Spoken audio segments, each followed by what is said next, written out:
Garments কর্মীকে গুলি করে হত্যা, শেখ হাসিনা সহ ২৫ জনের বিরুদ্ধে মামলা। বৈষম্য বিরোধী ছাত্র আন্দোলন চলাকালে রাজধানীর আদাবর এলাকায় গার্মেন্টস কর্মী সোহেল রানাকে গুলি করে হত্যার ঘটনায় সাবেক প্রধানমন্ত্রী শেখ হাসিনা সহ ২৫ জনকে আসামি করে মামলা হয়েছে।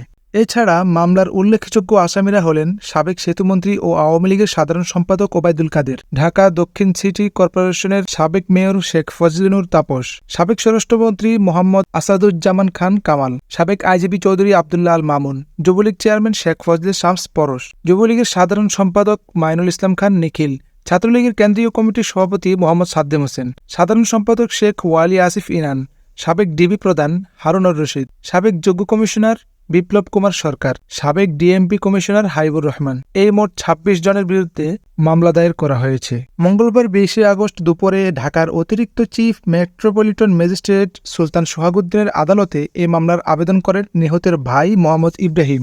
আদালত বাদীর জবানবন্দি গ্রহণ করে ঢাকার আদাবর থানা পুলিশকে মামলাটি এজাহার হিসেবে গ্রহণের আদেশ দেন। মামলার বিষয়টি নিশ্চিত করেছেন বাদীপক্ষের আইনজীবী এস এম ইব্রাহিম খলিল।